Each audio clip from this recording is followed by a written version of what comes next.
So hey everyone, welcome to our channel. और आज की इस बात करते हैं हम रोज एंड कॉलम्स और कंटेनर के बारे में। और इससे पिछली वीडियो में हमने देखा था कि फ्लटर फ्लो होता क्या है और ये कैसे काम करता है और इसमें हम क्या क्या फीचर्स इसमें ऐसे हैं जो हम एक्सप्लोर करते हैं और इसकी हेल्प से कैसे ऐप बनाना बहुत ही आसान हो जाता है। अगर आपने वीडियो नहीं देखी तो एक बार आप देख लो, बट इसमें भी मैं समझाने वाला हूँ, तो इसको भी देख लोगे तो ये प्रॉब्लम नहीं है, बट आप एक सीक्वेंस में चलोगे तो ये आपके लिए ही हेल्पफुल होगा। तो आज की इस वीडियो बात करें हम रोज और कॉलम्स एंड कंटेनर के बारे में। तो कंटेनर को थोड़ा सा साइड में रखते हैं, सबसे पहले हम रो एंड कॉलम के बारे में बात करते हैं। तो देखो यार, ये दोनों ही बहुत ही इंपॉर्टेंट है फ्लटर फ्लो जर्नी में, क्योंकि ये दोनों ही हमारे यूआई को रिप्रेजेंट करते हैं। एक पहला रो हमारे एलिमेंट्स को हॉरिजॉन्टली रिप्रेजेंट करता है, वहीं पे कॉलम हमारे एलिमेंट्स को वर्टिकली रिप्रेजेंट करता है। ठीक है, क्या मतलब है दोनों का? तो सपोज सबसे पहले यहाँ पे मैं कॉलम लेता हूँ। कॉलम इसलिए ले रहा हूं क्योंकि मेरे को हमारे यूआई को वर्टिकली शो करना है। मैंने आपको पिछले ही बताया था कि जब भी आप कोई भी एलिमेंट को वर्टिकली शो करना है तो आप कॉलम लो। अगर आप कोई भी चीजों को अगर हॉरिजॉन्टली शो करना है तो आप रो लो। तो सबसे पहले मैं यहाँ पे क्या कर रहा हूँ, एक कॉलम ले रहा हूं। ठीक है, और मैं कॉलम बना के ये, तो मैं यहाँ पे ना एक कार्ड आपको बना के दिखाता हूँ जिसकी हेल्प से आपको सारे कॉन्सेप्ट क्लियर हो जाएंगे बहुत ही ईजिली। तो यहाँ पे मैंने कॉलम लिया और इसके अंदर में कंटेनर लेता हूँ। मैंने इस पर क्लिक किया। अब आप कहोगे भाई कंटेनर तो बताया नहीं। तो देखो यार, कंटेनर कुछ नहीं है, सीधी सिंपल सी बात अगर मैं बात करूं तो कंटेनर, जब भी आपको बॉक्स बनाना हो तो कंटेनर यूज कर लो। ठीक है, जब भी आपको बॉक्स बनाना हो तो कंटेनर यूज कर लो। जब भी आपको बॉक्स चाहिए तो कंटेनर उठा के ले आओ। ठीक है, कंटेनर की कुछ प्रॉपर्टीज है, यहाँ पे विथ हाइट है, कलर है, बॉर्डर रेडियस है, वो मैं आपको बताता हूँ। तो मेरे को विथ चाहिए 100%। आप यहाँ मैनुअली पिक्सल में भी दे सकते हो, बट मैं चाह रहा हूँ पूरी विथ ले लेगी, तो मैं परसेंटेज पे क्लिक करके 100 देता हूँ और ये 100 हो गया। अब मैं हाइट देता हूँ इसको 250। ठीक है, हाइट हो गया। और मैं इसका कलर थोड़ा सा मैं देता हूँ हल्का, हल्का सा रेड टाइप का। ठीक है, और मैं हल्का सा इसमें ना पैडिंग देता हूँ। पैडिंग होता क्या है, देखो पैडिंग होता है गैप देने के लिए। मैंने इस पर क्लिक किया। अगर आप मैनुअली देना चाहते हो 10, मैं यहाँ पे भी राइट से देता हूँ 10, बट आप एक एक करके नहीं देना चाहते हो, आप 10 देना चाहते हो चारों साइड में। मैं क्या करूँगा, इस लॉकर को लॉक करता हूँ और मैं 10 एक साइड पे भी लिखूंगा ना तो ये चारों साइड पे मेरे को सेम पैडिंग दे देगा। और थोड़ा सा ना मैं इसको कर्व भी बनाना चाहता हूँ इसके एजेस को, तो मैं यहाँ पे ले लूंगा 10 पिक्सल। अभी बॉर्डर रेडियस बोलते हैं इसको, जिससे आपके एजेस जो है वो कर्व भी हो जाएगी। ठीक है, अब देखो, अब आपको चीजें समझ में आएगी। अब मेरे को चाहिए, देखो इस कार्ड में एक यूजर की इमेज, उसके नीचे उसका नाम, उसके नीचे उसका डिस्क्रिप्शन, उसके नीचे सोशल आइकन्स उसके। अब आप मेरे को बताओ, ये यूआई जो है वर्टिकली दिखा रहा हूं मैं या हॉरिजॉन्टली दिखा रहा हूं? एग्जैक्टली वर्टिकली दिखा रहा हूं ना। तो मैं क्या करूंगा, इस कंटेनर में एक कॉलम। ठीक है, मैंने कॉलम लिया और अब मैं इससे पहले इसमें एक इमेज लेता हूं। अब देखो फ्लटर फ्लो क्या करता है, इमेज लिया मैंने और इसने मेरे को एक डिफॉल्ट पाथ दे दिया इमेज का। ठीक है, डिफॉल्ट पाथ दे दिया। आप चाहो तो इसे रख भी सकते हो, आप चेंज भी कर सकते हो, आप चाहो तो अपने पीसी से भी उठा के रख सकते हो। तो मैं क्या कर रहा हूँ, इसको देखो ये अभी पाथ ले रहा है। क्यों? क्योंकि इमेज टाइप नेटवर्क से उठा रहा है। इसमें आप कोई भी कहीं का भी यूआरएल डाल सकते हो, इमेज कहीं का भी इमेज कॉपी करो और यहाँ पे उसका यूआरएल डाल दोगे तो यहाँ पे शो हो जाएगा। बट मैं चाह रहा हूँ अपनी पीसी से इसमें अपलोड करूँ, तो मैं यहाँ पे एसेट्स पे क्लिक करता हूँ, नेटवर्क को हटा के अपलोड इमेज करता हूँ और यहाँ पे मैं कोई भी इमेज दे देता हूँ और यहाँ पे ये इमेज आ जाएगी।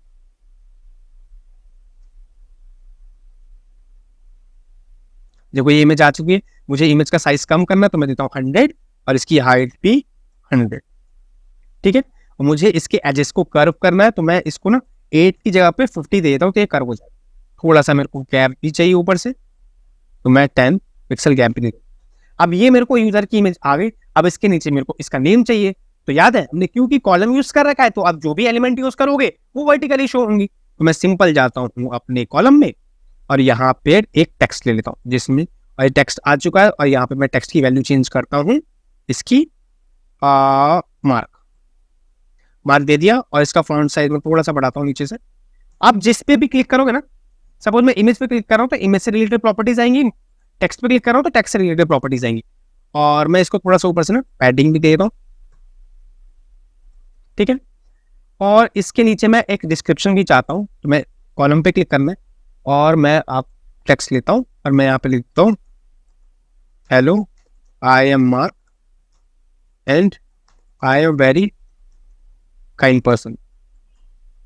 ठीक है, ये थोड़ा सा इसके बारे में डिस्क्रिप्शन है, और मैं टॉप से इसको देता हूँ 10 पिक्सल। अब आ गया, अब इसके नीचे मेरे को चाहिए सोशल आइकन्स। अब देखो, अब सोशल आइकन्स जो है वो मैं बताऊंगा, बट इससे पहले मैं कॉलम की ही कुछ प्रॉपर्टीज बताता हूँ। सपोज मैं कॉलम की क्लिक कर रहा हूँ, आप चाहते ये इमेज, ये टेक्स्ट, ये इससे सेंटर में ना आए, लेफ्ट में आए, तो मैं कॉलम पे क्लिक करता हूँ। यहाँ पे देखो इसके कुछ एक्सिस अलाइनमेंट है, मैं इसको करता हूँ नीचे, राइट करता हूँ, लेफ्ट करता हूँ तो लेफ्ट में आ गए, सेंटर करता हूँ सेंटर में आ गए, और ये करता हूँ एंड, तो ये एंड पे आ गए, तो मैं इसको सेंटर में ही रहने देता हूँ। ठीक है, अब इसके बाद मेरे को चाहिए सोशल आइकन्स। अब मेरे को इसके बाद चाहिए सोशल आइकन्स इसकी। तो सोशल आइकन्स चाहिए मेरे को, सबसे पहले फेसबुक चाहिए, उसके बाद इंस्टाग्राम चाहिए, उसके बाद लिंक्डइन चाहिए। तो ये सीक्वेंस मेरे को बताओ, फेसबुक, इंस्टाग्राम और लिंक्डइन, ये एक के बगल में एक है, तो इसका सीक्वेंस क्या है हमारा, हॉरिजॉन्टली। तो अगर मैं यहाँ पे कॉलम पे क्लिक करके अगर मैं जितने बार भी आइकन लूंगा तो वो क्या ऐड होंगे, वो एक के नीचे एक ऐड होंगे। ठीक है, बट मेरे को ऐसा नहीं चाहिए। समझ रहे हैं मैं क्या कह रहा हूँ? मेरे को ऐसा नहीं चाहिए, मेरे को चाहिए कि भाई एक आइकन के बगल में दूसरा आइकन है। तो मैं क्या करता हूँ, आइकन को डिलीट करता हूँ और इस कॉलम के अंदर रो लेता हूँ। याद रखना, आप रो के अंदर कॉलम, कॉलम के अंदर रो, रो के अंदर कॉलम कितने बार भी ले सकते हो, नो प्रॉब्लम। ये डिपेंड करता है आपकी यूआई की कॉम्प्लेक्सिटी से। अगर आपकी यूआई में ज्यादा कॉम्प्लेक्स चीजें हैं तो आपको लेने पड़ जाएंगे कॉलम के अंदर रो, रो के अंदर कॉलम। तो सेम एज मैं कॉलम के अंदर एक रो लेता हूँ। अब इस रो में जितने भी एलिमेंट यूज करूंगा वो कैसे रिप्रेजेंट होंगे, वो हॉरिजॉन्टल रिप्रेजेंट होने वाले। ठीक है, मैं इस पे क्लिक करता हूँ और यहाँ पे मैं सर्च करता हूँ आइकन्स, मैंने क्लिक किया, अब एक आइकन ऐड हो गया। मैं फिर से क्लिक करता हूँ आइकन ऐड, मैं फिर से इस रो में क्लिक करता हूँ, वो आइकन ऐड हो जाएगा।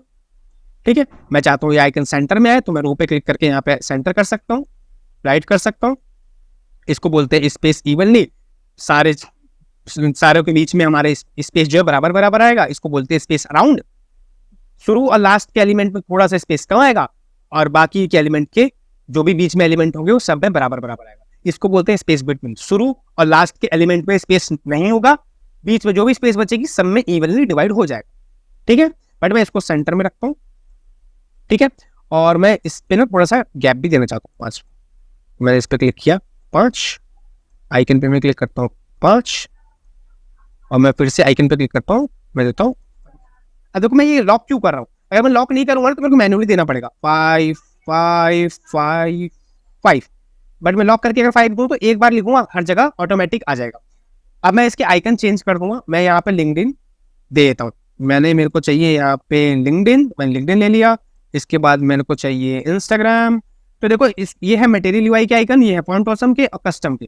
तो आप मटेरियल और फॉन्ट दोनों यूज कर सकते हो। आपके पास अगर कस्टम आइकन है, जो कि मैं फ्यूचर में बताने वाला हूँ कि कैसे अपलोड खुद के आइकन करते हैं बना के, तो आप वो भी कर सकते हैं। बट अभी के लिए हम फॉन्ट ऑसम और मटेरियल दोनों में इसे यूज कर सकते हैं।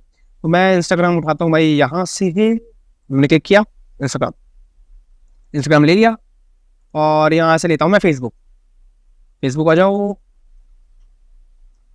मैं फेसबुक पे क्लिक करता हूँ,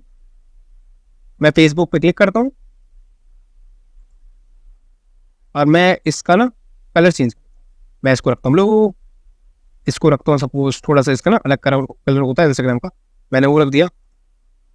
और यहाँ से मैं कलर इसका रखता हूँ लिंक्डइन का ही। ठीक है, आप इसकी साइजेस को भी चेंज कर सकते हो, बट मैं भी नहीं कर रहा।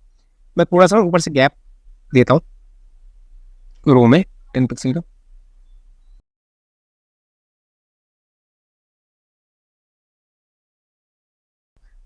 तो ठीक है, हमारा एक लेआउट बन गया। ठीक है, तो आपको समझ में आ चुका होगा कि ये रो एंड कॉलम काम कैसे करते हैं। ठीक है, बट आगे की चीजें हम जितने भी, सपोज ये तो छोटा सा प्रोजेक्ट है, अगर मैं इन फ्यूचर एक पूरा मोबाइल डेवलपमेंट का एक पूरा यूआई डेवलप करने वाला हूँ, यूआई और उसकी फंक्शनैलिटी भी, उसमें एपीआई कॉल्स का डेटा सेव करेंगे हम, क्या तो फायरबेस में। ठीक है, तो हम सारी चीजें करेंगे, बट अभी ये स्टार्टिंग है तो आपको बेसिक चीजें भी बताना जरूरी है। पिछले वीडियो में हम थोड़ा सा इंट्रोडक्शन हम इसके बारे में देखा था, बट ये जो वीडियो है पूरी इसी से डेडिकेटेड थी। तो मैंने सोचा ये इंपॉर्टेंट कॉन्सेप्ट है, तो मैं आपको थोड़ा सा इसको अच्छे से बता दूं। और भी इसमें जितनी भी प्रॉपर्टीज है आप टेंशन मत लो, हम आगे की वीडियो में एक एक करके डिटेल में पढ़ेंगे। अभी मैं बता दूं तो आप मे भी भूल जाओ, बट अगर मैं इसको एक प्रोजेक्ट की हेल्प से डेवलप करके अगर आपको चीजें समझाऊं तो ये आपको बहुत ही ज्यादा दिन तक या सालों तक याद रहेंगी। ठीक है, तो इस वीडियो में इतना ही, और बाकी की चीजें हम देखते हैं आने वाली वीडियो में।